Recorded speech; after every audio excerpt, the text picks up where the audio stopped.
Hello बच्चों, कैसे हैं आप।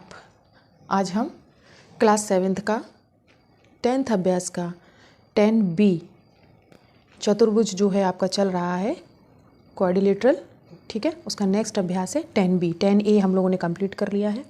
चतुर्भुज के प्रगुण आ गए हैं अब। तो इसमें अलग अलग प्रगुण हैं इसके चतुर्भुज के। तो पहला पॉइंट क्या है, चतुर्भुज के अंतःकोणों का योगफल।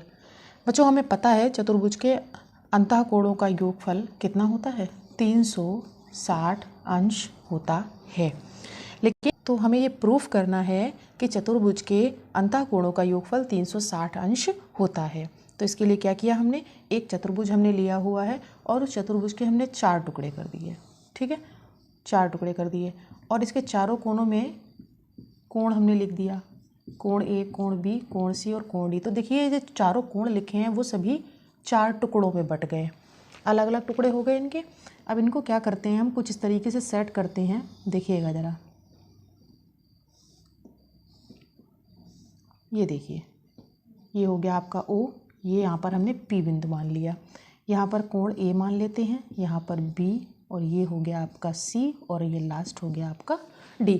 इन चारों टुकड़ों को अलग अलग करके हमने इनको क्या किया, सेट कर दिया। इस तरीके से उल्टा करके सेट किया हुआ, इनके कोणों को मिला दिया है, कोणों को घुमा करके मिला दिया। तो बच्चों यहाँ पर कोण जो है चारों इकट्ठे हो जाएंगे और वो इस तरीके से कुछ दिखेंगे आपको।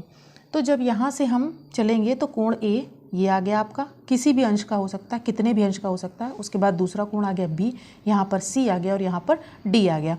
हमने देखा बच्चों यहाँ पर हम वापस लौट करके, हम A से चले थे और वापस लौट करके हम यहीं पर OP लाइन पर आ गए। यानी कि हमने एक अपना चक्र जो है वो क्या कर लिया, A से चलने के बाद हमने अपना चक्र जो है पूरा करके हम वापस आ गए OP रेखा पर जहाँ से चले थे हम।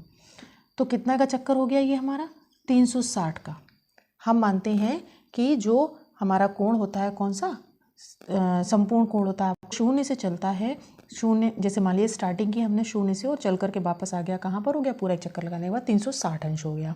इससे बच्चों क्या साबित हो जाता है कि चतुर्भुज के चारों अंतःकोणों का योग कितना है, 360 अंश है। चतुर्भुज के चारों अंतःकोण कौन कौन से हैं हमारे पास, कोण A, कोण B, कोण C और कोण D। ये सभी का योग जो है वो कितना हो गया कंप्लीट हमारा, 360 अंश। ये बच्चों आपका रिजल्ट निकल के आ गया है।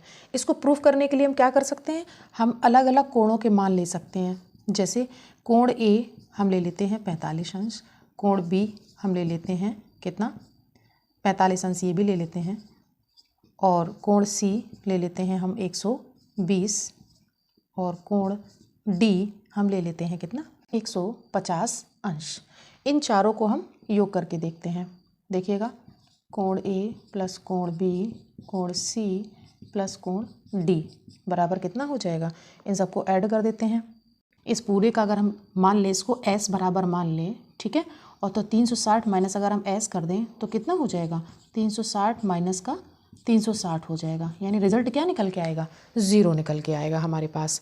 यानी इससे साबित हो जाता है कि अंतःकोणों का जो योगफल होता है वो कितना होता है, 360 होता है। और प्रत्येक कोण कितना होता है, अंतःकोणों का प्रत्येक कोण 180 अंश से छोटा होता है, 180 अंश से छोटा होता है। ये तो बच्चों हम लोगों ने प्रूफ कर लिया कि अंतःकोणों का योगफल कितना होता है चतुर्भुज के, 360 होता है। इसमें एक चीज़ और बताई मैंने कि इसमें जो अंतःकोण दिए हैं वो 180 अंश से छोटे हैं सभी। देखिए 45, 120, 150 इस तरीके का जब भी कोई चतुर्भुज होगा तो उसमें क्या होता है कि 180 अंश से छोटे होता है प्रत्येक कोण। उसे हम क्या बोलते हैं, उसका एक नाम है उत्तल चतुर्भुज, उसे हम बोलते हैं, यानी कि कॉन्वेक्स क्वाड्रिलेटरल। कोण बने हुए हैं अंतः, अगर इस तरीके के चित्र में आ जाए, अगर इस तरह का कोई चतुर्भुज बना हुआ है जिसमें कि 3 कोण तो 180 से छोटे हैं, लेकिन जो एक कोण है 180 से कैसा हो जाएगी, बड़ा हो जाए अगर इस तरीके से, तो क्या करेंगे, इस तरीके के चतुर्भुज को हम अवतल चतुर्भुज कहते हैं, यानी कि कॉनकेव क्वाड्रिलेटरल बोलते हैं। तो ये जो आपका बच्चों अवतल चतुर्भुज है, हम लोग इसकी स्टडी नहीं करते हैं। हम लोगों को केवल किसके बारे में पढ़ना है, उत्तल चतुर्भुज, यानी कि कॉन्वेक्स क्वाड्रिलेटरल जो है, इस तरीके के चतुर्भुज के विषय में हम लोग पढ़ रहे हैं अपनी किताबों में, ठीक है। इसके विषय में हमें जानना है।